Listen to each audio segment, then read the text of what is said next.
মেয়ে বলতো মা কোচিং না করলে মিস আদর করে না। আমি মেয়েকে কোচিংয়ে দিলাম। সেই কোচিংয়ের কারণেই আমার মেয়ে মারা গেল।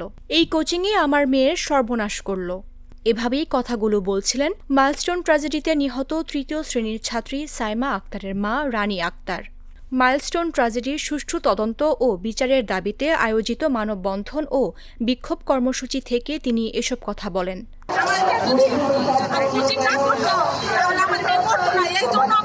সবার কাছে বিচার চাই যে আমার মেয়েদের কেন আটকে রাখলো, কেন কোচিং করালো, কেন আমার মেয়ে আগুনে পড়লো, এই বিচার আমরা চাই আপনাদের কাছে। মঙ্গলবার সকাল 7:30টায় স্কুল সংলগ্ন মেট্রো স্টেশন ডিপোর সামনে নিহত ও আহত শিক্ষার্থীদের পরিবারের সদস্যরা এ মানববন্ধন আয়োজন করেন। এ সময় কর্মসূচিতে উপস্থিত পরিবারের সদস্যদের চোখ ছলছল করছিল। তাদের অনেকেই স্কুল কর্তৃপক্ষের বিরুদ্ধে দায়িত্বহীনতার অভিযোগ করেন।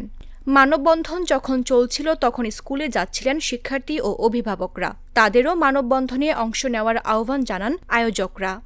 নিহত উম্মে আফিয়ার মামা সাব্বির বলেন, আজ অনেক দিন হলো এই ঘটনার কী তদন্ত হলো, কী বিচার হলো আমরা জানতে পারিনি। অভিভাবক লিওন বলেন, আমরা সুষ্ঠু তদন্ত ও বিচার চাই।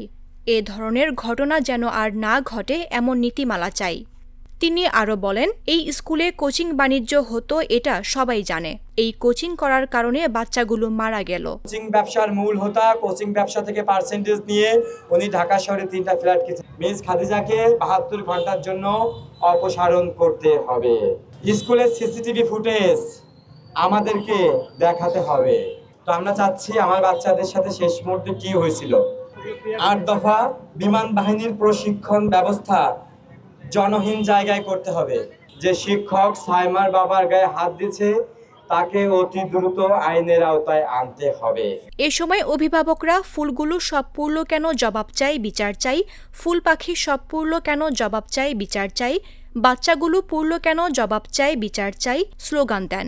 বিমান বিধ্বস্তের 12 দিন পর গত 3 আগস্ট খুলেছে মাইলস্টোন স্কুল অ্যান্ড কলেজ। প্রথম দিন নবম থেকে দ্বাদশ শ্রেণীর কিছু শিক্ষার্থী ও অভিভাবক ক্যাম্পাসে আসেন। তবে আগের সেই হইহুল্লোড়ের দেখা মেলে না। চারদিকে একটা নিস্তব্ধতা বিরাজ করে।